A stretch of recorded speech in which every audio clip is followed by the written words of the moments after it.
अब मैं आदरणीय प्रधानमंत्री जी से विनम्र निवेदन करती हूं कि वो इस सभागार में उपस्थित सभी गणमान्य अतिथियों एवं श्रोतागण को अपने अमूल्य शब्दों से संबोधित करें।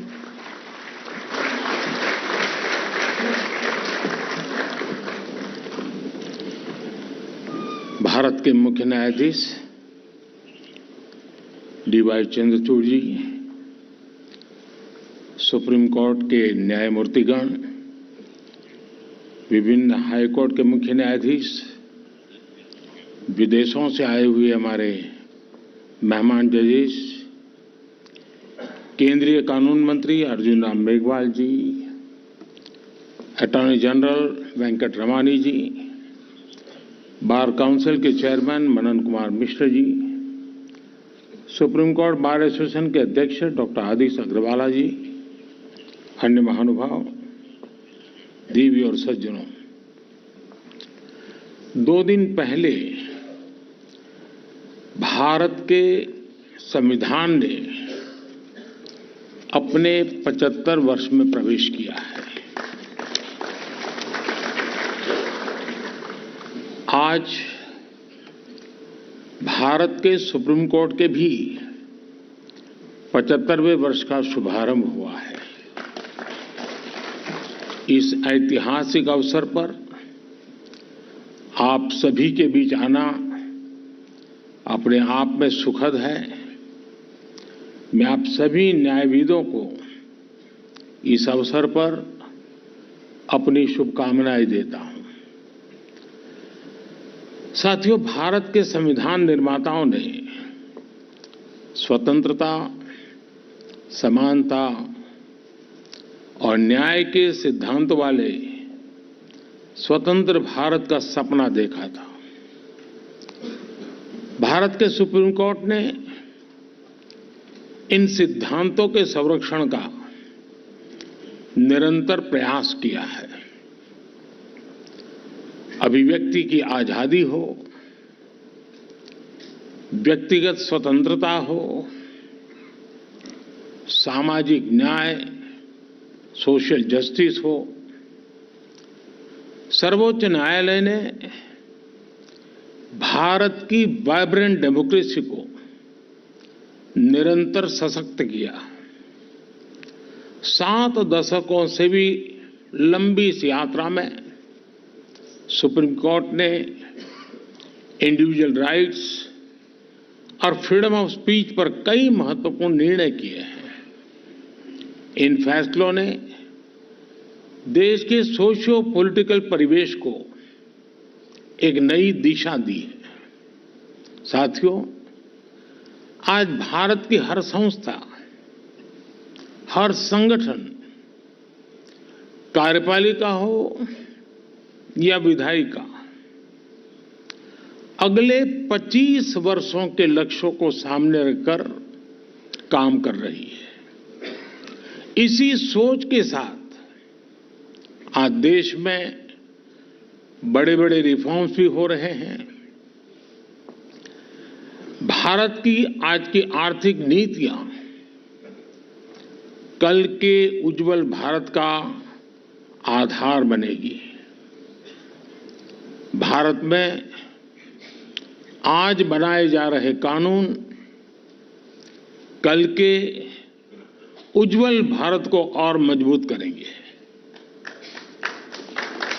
बदलती हुई वैश्विक परिस्थितियों में आज पूरी दुनिया की नजर भारत पर है। पूरी दुनिया का भरोसा भारत पर बढ़ रहा है। ऐसे में आज भारत के लिए जरूरी है कि हम हर अवसर का लाभ उठाएं, कोई भी अवसर जाने न दें। आज भारत की प्राथमिकता है ease of living, ease of doing business, ease of travel, ease of communication और साथ ही ईज ऑफ जस्टिस। भारत के नागरिक ईज ऑफ जस्टिस के हकदार है। और सुप्रीम कोर्ट इसका प्रमुख माध्यम है। साथियों, देश की पूरी न्याय व्यवस्था सुप्रीम कोर्ट के दिशा निर्देशों और मार्गदर्शन, आपके गाइडेंस पर निर्भर होती है। ये हमारा कर्तव्य है कि इस कोर्ट की एक्सेसिबिलिटी भारत के अंतिम छोर तक हो और इससे हर भारतीय की आवश्यकताएं पूरी हो सके। इसी सोच के साथ कुछ समय पहले ई कोर्ट मिशन प्रोजेक्ट के तीसरे चरण को स्वीकृति दी है। इसके लिए दूसरे फेज से 4 गुना ज्यादा राशि को मंजूरी दी गई है। ये तो आपका विषय है, ताली बजा सकते हैं।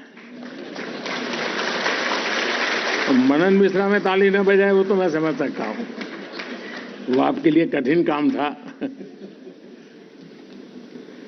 मुझे खुशी है कि देश भर की अदालतों के डिजिटाइजेशन को चीफ जस्टिस चंद्रचूड़ खुद मॉनिटर कर रहे हैं। ईज ऑफ जस्टिस के प्रयासों के लिए मैं उन्हें बधाई देता हूं। साथियों, हमारी सरकार अदालतों में फिजिकल इंफ्रास्ट्रक्चर को सुधारने के लिए भी प्रतिबद्ध है। 2014 के बाद से इसके लिए 7,000 करोड़ रुपए से ज्यादा राशि वितरित की जा चुकी है। मैं वर्तमान सुप्रीम कोर्ट बिल्डिंग में आप सभी को आ रही दिक्कतों से भी अवगत हूं। पिछले सप्ताह ही सरकार ने सुप्रीम कोर्ट बिल्डिंग कॉम्प्लेक्स के विस्तार के लिए 800 करोड़ रुपए की धनराशि स्वीकृत की है।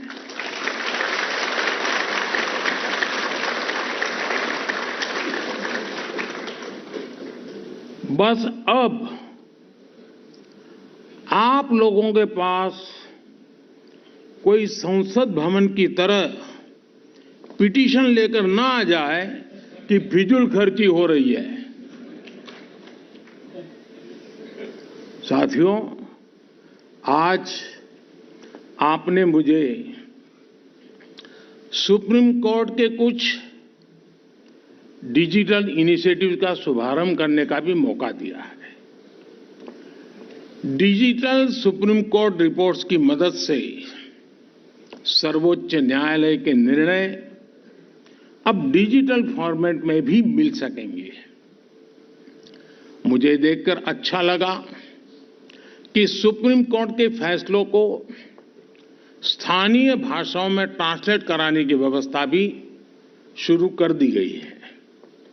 मुझे उम्मीद है कि देश की अन्य अदालतों में भी जल्द ऐसी व्यवस्था हो सकेगी।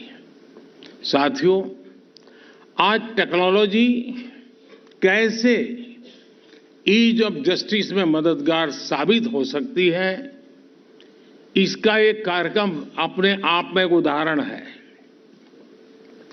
मेरा ये संबोधन अभी एआई की मदद से इसी वक्त इंग्लिश में ट्रांसलेट हो रहा है और आप में से कुछ लोग भाषिणी ऐप के माध्यम से उसे सुन भी रहे हैं।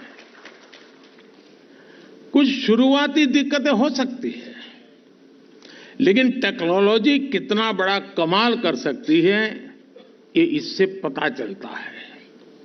हमारी अदालतों में भी इसी तरह की टेक्नोलॉजी का उपयोग करके सामान्य नागरिकों का जीवन आसान बनाया जा सकता है। आपको याद होगा, मैंने कुछ समय पहले कानूनों को सरल भाषा में लिखे जाने की बात कही थी। मैं समझता हूं कि अदालत के निर्णयों का आसान भाषा में लिखे जाने से आम लोगों को और मदद मिलेगी। साथियों, अमृतकाल के हमारे कानूनों में भारतीयता और आधुनिकता की समान भावना दिखनी भी उतनी आवश्यक है। वर्तमान की परिस्थितियां और बेस्ट प्रैक्टिसेस के अनुरूप सरकार भी कानूनों को मॉडर्नाइज करने पर काम कर रही है। पुराने कॉलोनियल क्रिमिनल लॉज को खत्म करके सरकार ने भारतीय नागरिक सुरक्षा संहिता, भारतीय न्याय संहिता और भारतीय साक्ष्य अधिनियम की व्यवस्था शुरू की है। इन बदलावों के कारण हमारे लीगल, पॉलिसिंग और इन्वेस्टिगेटिव सिस्टम ने नए दौर में प्रवेश किया है। एक बहुत बड़ा परिवर्तन है। सैकड़ों वर्ष पुराने कानूनों से नए कानूनों तक पहुंचने का परिवर्तन सहज हो, यह बहुत जरूरी है। इसके लिए पहले ही सरकारी कर्मचारियों की ट्रेनिंग और कैपेसिटी बिल्डिंग का काम भी शुरू कर दिया गया है। मैं सुप्रीम कोर्ट से आग्रह करूंगा कि वो भी सभी स्टेक होल्डर्स की ऐसी कैपेसिटी बिल्डिंग के लिए भी आगे आए। साथियों, एक सशक्त न्याय व्यवस्था विकसित भारत का प्रमुख आधार है। सरकार भी लगातार एक विश्वस्त व्यवस्था बनाने के लिए अनेक निर्णय कर रही है।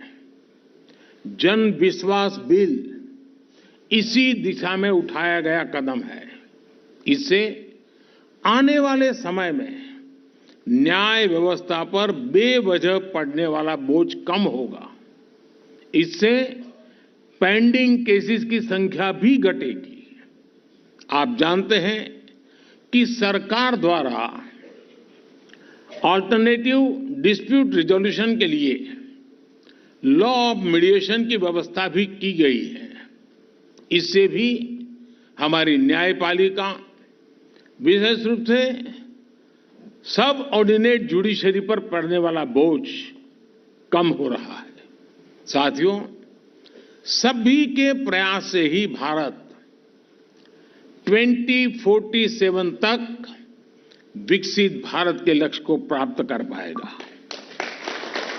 और इसमें निश्चित तौर पर सुप्रीम कोर्ट के अगले 25 वर्षों की भी बड़ी सकारात्मक भूमिका है। एक बार फिर आप सबने यहां मुझे निमंत्रित किया। आप सबके ध्यान में शायद एक बात आई होगी, लेकिन ये फोरम ऐसा है कि मुझे लगता है कि उसका जिक्र करना मुझे अच्छा लगेगा। इस बार जो पद्मा अवार्ड जो दिए गए हैं, उसमें सुप्रीम कोर्ट की रिटायर्ड जज और समग्र एशिया की पहली मुस्लिम सुप्रीम कोर्ट जज, उनको इस बार फातिमा जी को हमने पद्म भूषण सम्मान दिया है। और मेरे लिए ये बहुत गर्व की बात है। एक बार फिर मैं सुप्रीम कोर्ट को उसके 75 वर्ष पर बहुत बहुत बधाई देता हूं। बहुत बहुत धन्यवाद।